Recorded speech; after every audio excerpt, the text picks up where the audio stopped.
ми ден в клуба. Още откакто за първ път стъпих в съблекалнята, аз изживявам мечтата си. Има хора, които се оплакват от времето в Англия, от подобни неща, но аз не съм такъв. Не ми пука, ако вали всеки ден. Докато аз съм играч на Манчестър Юнайтед, това не ме притеснява. Под ръководството на сър Алекс Фъргюсън трофеите са гарантирани. Бербатов обаче има нужда от още много медали, за да догони някой от съотборниците си. Когато спечелих Висшата лига, стоях в съблекалната и се огледах наоколо. Всичките играчи бяха много щастливи, въпреки че някои от тях са свикнали да печелят. Гикс, например, има 11 шампионски медала. А аз седях там с моя единствен медал и се чувствах много далеч от него, защото той е спечелил цели 11. Но той стоеше там до мен. Това наистина е невероятно. Бих искал, но знам, че няма да мога дори да се доближа до такова постижение. Искам обаче да спечеля колкото се може повече, докато съм в Манчестър Юнайтед. Това би било велико.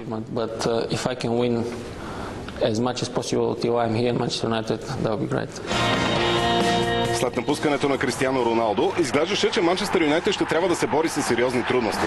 При червените дяволи обаче винаги всичко е зависело от колектива, не от един играч. Мисля, че сега всички в отбора си делим отговорността. Роналдо несъмнено беше голяма загуба за нашия клуб, но хората винаги идват и си отиват. Всеки клуб може да се справи с напускането на когото и да е. Мисля, че ние сме си добре. Медалът от Чемпионската лига за сега обягва на българина, въпреки че той вече на 2 пъти игра финали в турнира. 2 участия, 2 загуби. Това е за мен. Надявам се да има 3-ти път и тогава да спечеля. Сигурен съм, че ще има 3-ти път. Човече, това наистина би било страхотно. Разликата е, че винаги когато отидеш на финал, шансът ти е 50 на 50. Въпросът е кой ще бъде по-умен в момента, кой ще има повече сила, кой ще използва по-добре грешките на другите и ще вкара победния гол. На финала през 2002 един млад Бербатов влезе като резерва, докато Леверкузен бе надигран от гения на Зинедин Зидан.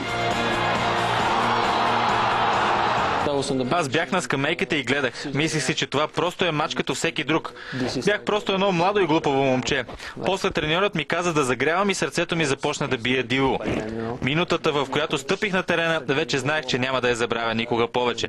Просто се опитах да се фокусирам върху мача, да се концентрирам. После Зидан вкара онзи велик гол с воле, с левия крак. Невероятен гол.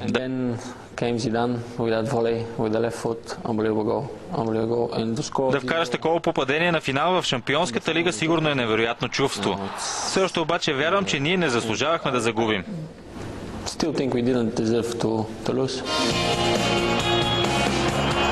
През миналия сезон Юнайтед имаше огромна надежда, че ще спечели турнира, но просто беше надигран категорично от Барселона. Резултатът 2-0 беше честен от гледна точка на превъзходството на каталонците. В България имаме поговорка да отидеш в Рим и да не видиш папата. Точно така се почувствах. Бях на финал и не спечелих купата, за която мечтая през целия си живот. Загубихме от Барселона и това беше много разочароващо за мен. Аз бих дал всичко, за да бъда там отново.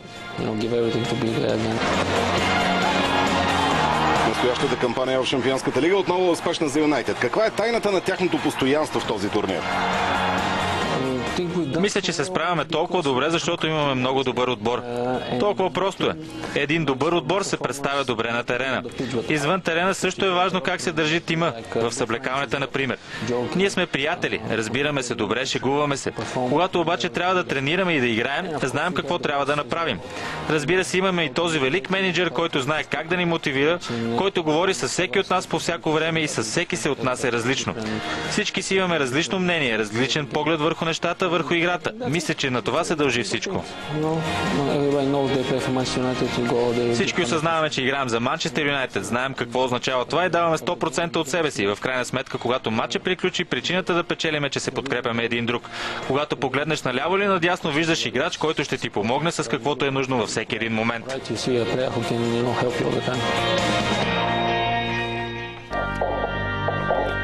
Още веднъж човека, който открадна за себе си шоуто в мача на Манчестър Юнайтед като гост на Милан, беше партньора на Бербатов в атака – Уейн Руни. Головете му бяха в основата на победата на червените дяволи с 3-2. Това развали големия ден на Дейвид Бекъм, който излезе за пръв път срещу бившия си клуб. Италианският тим все пак е изпълнен с надежда преди реванша, тъй като Кларан Заедорф успя да вкара късен гол. Манчестър те отново ще разчитат на Роналдиньо да танцува между защитниците на Юнайтед. Бразилецът си остава един от най-дадрените технически футболисти в света. Какво обаче мисли той за съотборниците? Първи въпрос. Кой е вечният приказливец в Милан? Muitos também. Много от тях не спират да говорят. Мисля, че все пак това са Инзаги и Гатузо.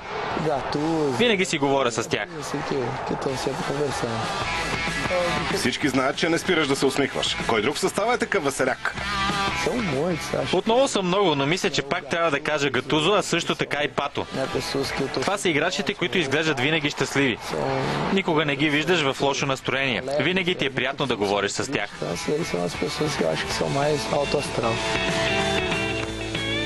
Кой от съотборниците се облича най-добре? Uma beleza. Всеки си има свой собствен стил. Обличаме различни видове дрехи. Особено обаче ми харесва начина, по който се облича Дейвид. Мисля, че Бекъм е един от хората, които се обличат най-добре в света. Beca é dos caras que se veste muito bem. Чакат ни още вълнуващи откровения от Роналдиньо другата седмица.